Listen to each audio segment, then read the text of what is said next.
சொல்ல மாட்டேன்.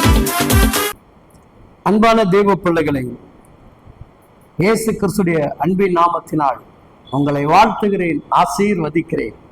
தேவனுடைய வார்த்தையின்படி நீங்கள் ஆசீர்வாதமாக இருப்பீர்களாக.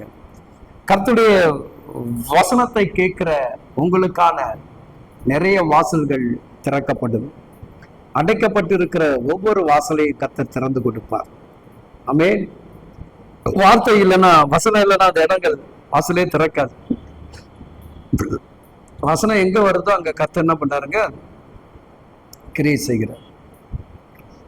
ஒரு 100க்கு அதிபதி ஆண்டவர் ஒரு வார்த்தை சொல்லும் போதும் கேட்கிறான், கர்த்தர் சொல்றாரு, அங்க வேலைக்காரர் என்ன பண்றா? சுஸ்தம் அடைகிறான். அப்ப இன்னைக்கு உனக்கு எனக்கும் தேவனுடைய சமூகத்துல ஒரு திறந்த வாசல் இருக்குது. அதான் கொலோசியர் 4ஆம் அதிகாரத்துல 4வது வசனங்கள் இவ்விதமாக சொல்லுகிறது. திருவசனம் சொல்லும்படியான வாசலை தேவன் திறந்தருளும்படி எங்களுக்காகவும் வேண்டிக் கொள்ளுங்கள். அல்லேலூயா.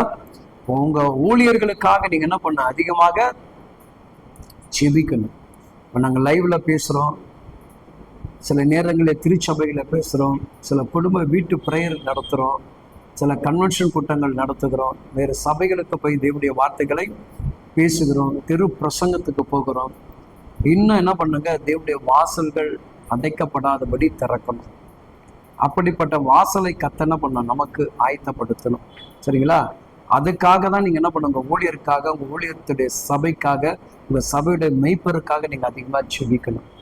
நீங்க எந்த சபைக்கு போகிறீங்களோ அந்த சபை மெய்ப்பருக்கு அதிகமாக நீங்க பாரப்படணும். மற்ற இடத்துக்கு நீங்க போயிட்டு வரீங்க, அவ்வளவுதான், அந்த கூட்டத்துக்கு போனீங்க, மீதி உங்க குடும்பத்துக்குள்ள வரீங்க. உங்க குடும்பத்துக்குள்ள அவர் ஒரு மெய்ப்பர், அவர் ஒரு நல்ல தகப்பன். உங்களுக்கு அவர் நல்ல வழி நடத்துறதோ, நல்லது கெட்டதும், இன்பத்துக்கும் துன்பத்துக்கும், சந்தோஷத்துக்கும் மகிழ்ச்சிக்கும் எல்லாவற்றுக்கும் அவர் தான் உங்களோட கூட என்ன பண்ணாரு? கூட வந்து டிராவல் பண்ண போறாரு. அப்போ அவருக்காக நீங்க என்ன பண்ண? அதிகமாக பாரப்பட்டு செபிச்சு, அவருக்கு இருக்கக்கூடிய வார்த்தை சொல்லக்கூடிய தடைகள் இதெல்லாம் இருக்குதோ, அந்த தடைகள்லாம் நீங்க என்ன பண்ண? உடைச்சி செபிக்கணும். அதுக்கு தான் கர்த்தர் நமக்கு என்ன பண்ணியிருக்கிறாரு? ஒரு சபை கொடுத்திருக்கிறாரு, ஒரு மேய்ப்பரை கொடுத்திருக்கிறாரு. என் அன்பு தெய்வ பிள்ளைகளை, தெரியுதா உங்களுக்கு?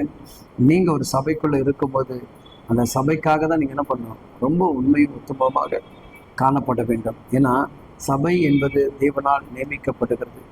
சபையுடைய மெய்ப்பரும் கர்த்தரால் அபிஷேகம் பண்ணப்படுகிறது. நீங்களும் தேவனால் தெரிந்து கொள்ளப்பட்டு தான் உள்ள கடந்து போகிறோம். இவ்வளோ காரியங்கள் நடக்குது. சரிங்களா? இப்போ உங்க சபையில உங்க ஊழியர் என்னென்ன ஊழியம் செய்யறான்னு நிச்சயமா உங்க எல்லாருக்கும் தெரிஞ்சிருக்கும்.